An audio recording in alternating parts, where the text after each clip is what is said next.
Fatty liver சேஞ்சஸுக்கு homeopathy medicines இருக்கா அப்படின்னு நிறைய பேர் கேட்குறாங்க. ஹோமியோபதி மெடிசன்ஸ் ஃபேட்டி லிவர் சேஞ்சஸுக்கு நல்ல ஒரு ரிசல்ட் கொடுத்துட்ருக்கு. ஆனால் அதுக்கு முன்னாடி ஃபேட்டி லிவரை பற்றி கொஞ்சம் நல்லா தெரிஞ்சுக்கணும். ஏன்னா இன்றைக்கி நிறைய பேர் வந்து ஒரு ஆல்கால் எடுத்தால் தான் நமக்கு ஃபேட்டி லிவர் சேஞ்சஸ் வரும் அப்படிங்கிற மாதிரி நிறைய பேர் நினச்சிட்டு இருக்காங்க. அப்படிலாம் கிடையாது. இன்றைக்கி ஆல்காலிக் ஃபேட்டி லிவர் சேஞ்சஸுங்கிறது அதிகமாகிடுச்சு. அதுக்கு மெயின் ரீசன் நம்ம அதிகப்படியாக எடுக்கக்கூடிய கார்போஹைட்ரேட் ப்ளஸ் அதிகப்படியாக நம்ம கெட்ட கொழுப்பு எடுத்துக்கிறது, சுகர் எடுத்துக்கிறது, மெயினாக பார்த்திங்கன்னா உடல் உழைப்பே இல்லாமல் இருக்கிறது. நல்லா யோசிச்சு பாருங்கள். இன்றைக்கி நம்ம வீட்டிலேருந்து கிளம்புனோம்னா பைக்கில் நேராக போய் அந்த எங்கே நம்ம ஒர்க் பண்ணுறோம் அங்கே போய் இறங்குறோம், கொஞ்சம் நேரம் அப்படி நடக்கிறோம், அப்படி ஏன்னா ஒரு 100 ஸ்டெப்போடு நடக்க மாட்டோம். மறுபடியும் வீட்டில் வந்து நைட்டு சாப்பாடை நல்லா சாப்பிட்டுட்டு அப்படியே படுத்துடுறோம். உணவு முறையில் நிறையா மாற்றங்கள், உடல் உழைப்பே இல்லாமல் போனதுக்கு தான் இன்றைக்கி மெயின் ஃபேட்டி லிவர் சேஞ்சஸுக்கு காரணம். அதாவது நான் என்ன சொல்லுவேன், ஃபேட்டி லிவர் சேஞ்சஸ் வந்துட்டாலே நிறைய பேர் என்ன சொல்லுவேன், சாப்பிட்டு ஒரு 10 நிமிஷம் நடங்கன்னு சொல்லுவேன்.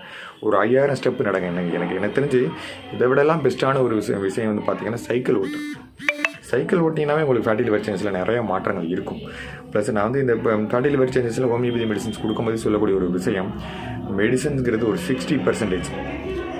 அடுத்த ஒரு 40% நீங்கள் எடுக்கக்கூடிய உணவு முறைகளும் உங்களுடைய உடல் உழைப்பு, அந்த மாதிரி வாக்கிங் போகிறது, இல்லை எக்ஸசைஸ் பண்ணுறது, ஒரு சைக்கிள் ஓட்டுறது, இதுதான் ஒரு மெயினான ரீசன். இன்றைக்கி இன்னொரு விஷயம் என்னென்னா, வெளி சாப்பாடுகள் நீங்கள் எடுத்துக்கிட்டே ஃபேட்டி லிவர் சேஞ்சஸை குறைக்க முடியுமான்னு பார்த்தீங்கன்னா அதுவும் முடியாது. மெடிசன்ஸே வேலை செய்யாது. ஏன்னா வெளி சாப்பாடுகள் அதிகப்படியான ஒரு கெட்ட கொழுப்பு, நிறைய ப்ரெசர்வேட்டிவ், நிறைய கலரிங், நிறைய ரீஃபண்ட் ஆயில், நிறையா அது இல்லாமல் நீங்கள் உணவு முறையில் சுகர் இல்லாமல் வெளி உணவு முறைகளில் இல்லை. சுகர் வந்து நிறைய கேக் எடுத்துக்கிட்டு இருக்கோம், நிறையா சிக்கனில் நிறைய விதமான உணவு முறைகள் எடுத்துக்கிட்டே இருக்கும். அதில் பயன்படுத்தக்கூடிய கெட்ட கொழுப்பு தான் அதிகப்படியான ஒரு டிரான்ஸ் ஃபேட் தான் நமக்கு இந்த மாதிரியான ஃபேட்டி லிவர் சேஞ்சஸுக்கு மெயின் ஒரு ரீசன் சொல்ல முடியும். அதுவும் இல்லாமல் நம்ம ரீஃபண்ட் கார்போஹைட்ரேட் ரொம்ப அதிகமாக லோட் பண்ணிக்கிட்டே இருக்கும். யாருமே பசிச்சு உணவு முறைகள் எடுக்கிறதே இல்லை. அப்படியே ஒரு காலையில் நல்லா லோட் பண்ணிவிட்டு அடுத்து திரும்ப மதியம் பசிக்காத மறுபடியும் லோட் பண்ணுறது, நைட்டு மறுபடியும் லோட் பண்ணிட்டு படுத்துறது, நல்ல ஹெவியாக சிக்கன், மட்டன், நூடுல்ஸு, ஃப்ரைட் ரைஸ்லாம் நைட்டு எடுத்துகிட்டு உடனே படுத்துறது.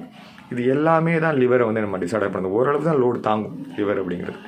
இதெல்லாமே நம்ம பண்ணக்கூடிய மிகப்பெரிய ஒரு தவறுகள். காலை சாப்பாடு நல்லா அதிகமாக எடுத்துக்கங்க, மதிய சாப்பாடு ஓரளவு மீடியமாக எடுத்துங்க, நைட்டு சாப்பாடு அதை விட கொஞ்சம் குறைக்க ட்ரை பண்ணுங்கள்.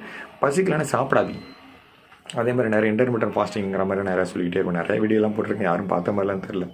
ஒரு 7 மணிக்கு நைட்டு 7 மணிக்கு சாப்பிட்டு அடுத்த நாள் காலைல 7 மணி ஒரு 11 மணி வரை எதுவும் சாப்பிடாமல் இருக்கிறது நம்ம உடம்புக்கு நல்லது. அந்த டயத்தில் ஒரு லெமன் டீ எடுத்துக்கிறது, நிறைய திரிபுலாசூரணம் அப்படிங்கிற விஷயங்களை எடுத்துக்கிறது, ஆன்டி இன்ஃப்ளமேட்டரி உணவு முறையில் நிறைய எடுத்துக்கிறது, எல்லாமே நமக்கு ஃபேட்டி லிவர் சேஞ்சஸை குறைக்கும், வராமலும் தடுக்கும். ப்ளஸ் ஹோமியோபதி மெடிசன்ஸில் ஃபேட்டி லிவர் சேஞ்சஸுக்கு மட்டும் இல்லை, சொரியாசிஸாக மாறப்போகிற கண்டிஷன்ஸ்லேயும் சரி, ஒரு லிவர் ஆப்சஸ், லிவர் சிஸ்டாக இருக்கட்டும், இல்லை ஒரு ஜாண்டிஸ் வருது, அதே மாதிரி பார்த்திங்கன்னா நிறையா அந்த அதாவது நம்ம ஒரு விக்கல் வந்துக்கிட்டே இருக்குது லிவர் டிஸார்டர்னால, பித்தக்கல்லாம் இருக்கட்டும், இல்லை ஒரு நெஞ்செரிச்சல், வயிற்றுப்புண்ண குரோனிக்காக இருந்துக்கிட்டே இருக்குது, எனக்கு லைஃப் லாங்கு நெஞ்சரிச்சல் இருந்துக்கிட்டே இருக்குது, வயிறு சம்மந்தமான பிரச்சனைகள் இருந்துகிட்டு இருக்குது, வயிறு உப்பிசம் இருந்துக்கிட்டே இருக்குது, மலச்சிக்கல் இருந்துக்கிட்டே இருக்குது, இல்லை குடலில் ஒரு இன்ஃப்ளமேஷன் இருந்துக்கிட்டே இருக்குது, குடல் சுத்தம் இல்லாமல் எனக்கு ஒரு மாதிரி ஒரு பசி இல்லாமல் இருந்துக்கிட்டே இருக்குது.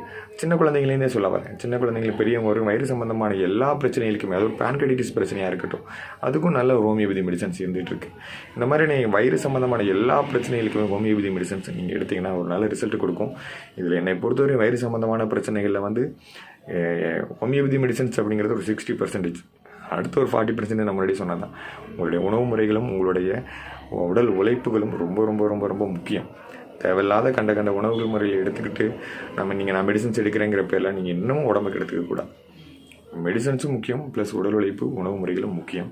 அப்போ தான் வயிறுங்கிறது சுத்தமாக இருந்து இந்த மாதிரியான பிரச்சனைகள் வராமல் இருந்தால் தான் நம்ம உடலும் ஆரோக்கியமாக இருக்கும். நல்ல கார்போஹைட்ரேட் மட்டும் கம்மி பண்ணிவிட்டு நிறைய ஃபைபர் சம்மந்தமான உணவு முறைகள், நிறைய ப்ரோட்டீன் சம்மந்தமான உணவு முறைகள், நிறையா மினரல்ஸ் அதிகமாக எடுத்துக்கிறது, விட்டமின் டிக்காக நம்ம வெயிலில் ஒரு 1/2 மணி நேரம் உட்காந்துருக்கிறது, நடக்கிறது, வாக்கிங் போகிறது, சைக்கிள் ஓடுறது, எல்லாமே நமக்கு ரொம்ப ரொம்ப ரொம்ப முக்கியம். உங்களோட லைஃப் ஸ்டைலை மாற்றினா தான் ஃபேட்டி லிவர் சேஞ்சஸில் ஒரு நல்ல ஒரு மாற்றங்கள் இருக்கும். ஹோமியோபதி மெடிசன்ஸும் உங்களுக்கு அதுக்கு மிகப்பெரிய ஒரு சப்போர்ட்டி கொடுக்கும். வாய்ப்பு இருக்கிறவங்க எடுத்துப்பாங்க.